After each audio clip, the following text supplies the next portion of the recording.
नमस्कार मंडळी, श्री राम समर्थ. आजच्या आपल्या कथेचे नाव आहे कर्मफळ. मृत्यूनंतर स्वर्गाच्या दरवाजावर 4 व्यक्ती उभ्या होत्या. त्यांच्यामध्ये एक मजूर होता, दुसरा ब्राह्मण होता, तिसरा राजा होता आणि चौथा व्यापारी होता. कोणालाच माहीत नव्हते की कोणाला स्वर्गामध्ये प्रवेश मिळणार आहे आणि कोण इथून परत जाणार.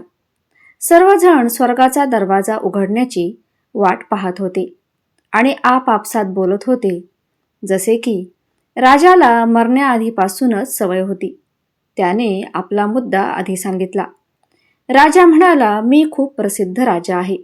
मी पृथ्वीवर खूप प्रसिद्धी मिळवली आहे. मी स्वतःसाठी खूप नाव कमावले आहे आणि त्यामुळे मी स्वर्गात जाण्याची शक्यता अधिक आहे.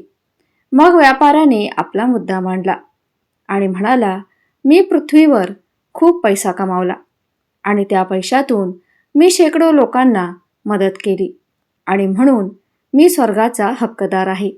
आता पंडिताची पाळी होती.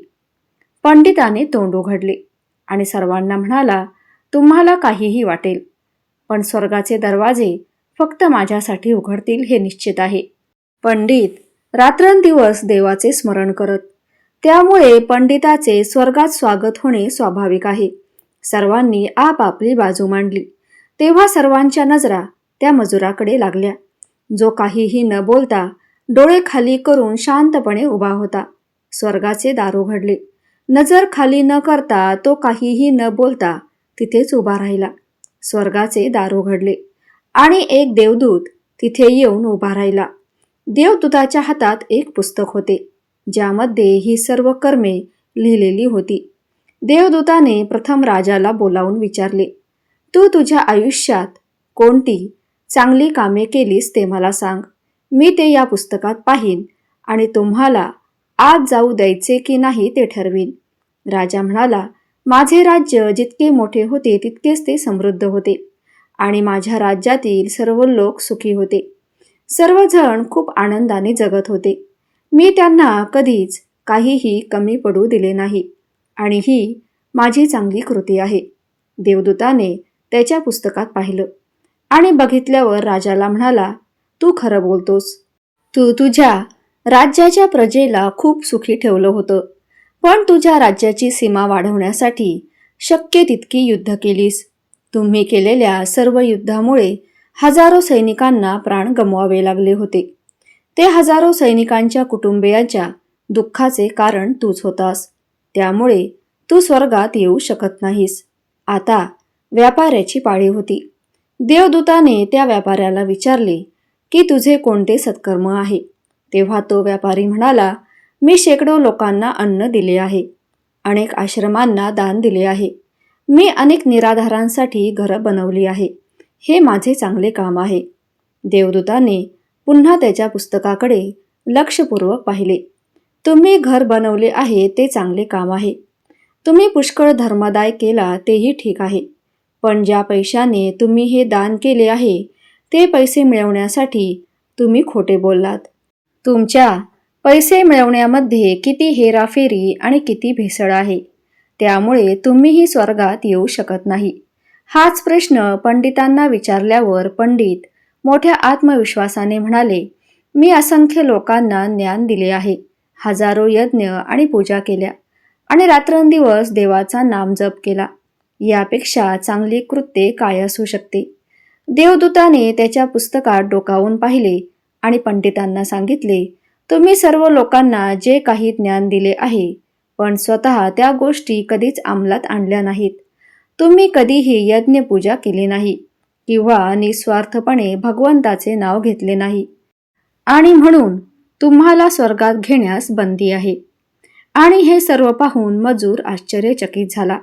आत्तापर्यंत ज्यांना तो महान मानत असे त्याचा अर्थ स्वर्गाच्या दारात येऊन गोंधळला.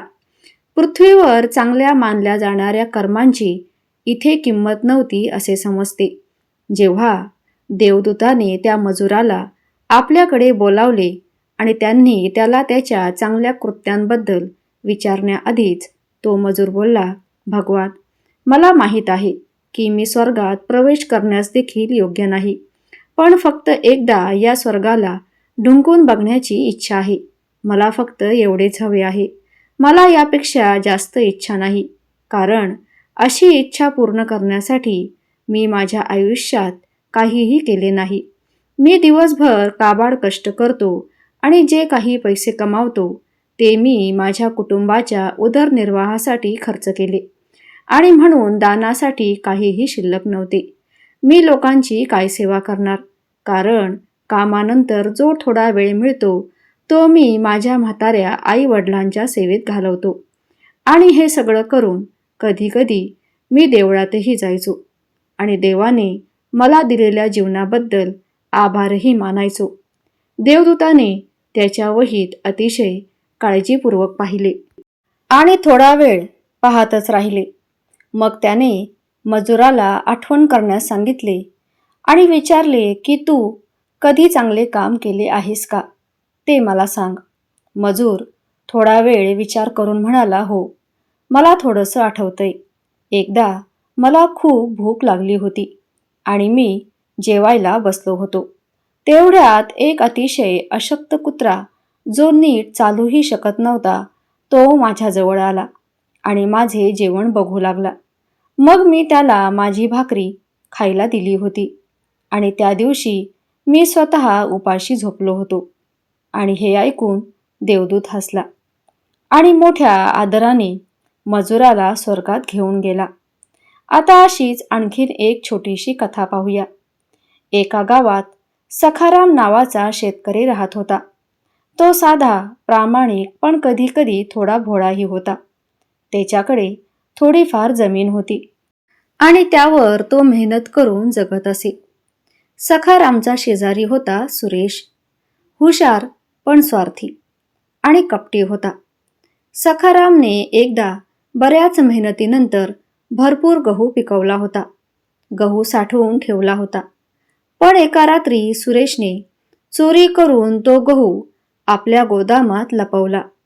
दुसऱ्या दिवशी सखारामने सगळीकडे शोधलं, पण गहू मिळाला नाही आणि तो फार उदास झाला. पण कोणावरही संशय न घेताच म्हणाला, देव पाहतोय, ज्याचं आहे त्यालाच परत मिळेल. आणि काही महिन्यांनी गावात फार मोठा दुष्काळ पडला. सर्व पिकं नष्ट झाली. गावकऱ्यांना अन्नही मिळणं कठीण झालं. सुरेशने विचार केला की त्याच्याकडे साठवलेला गहू विकून तो फार मोठा नफा कमवेल आणि असाच विचार करून त्याने तो गहू उघडला तर त्यात किडे आणि बुरशी लागलेली होती. तो गहू खाण्यालायक नव्हता.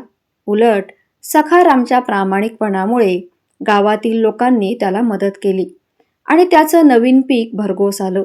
सुरेशला स्वतःच्या लोभाचा पश्चाताप झाला. सखाराम हसत म्हणाला, सुरेश, कर्म कधीच कुणाला सोडत नाही. जे पेरशील ते उगवेल.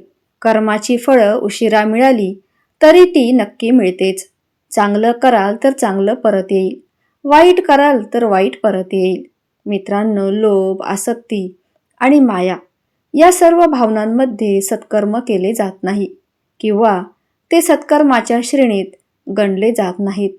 निस्वार्थपणे केलेल्या एका चांगल्या कृतीतही तुमच्या आयुष्यातील सर्व पापे धुवून टाकण्याची ताकद असते.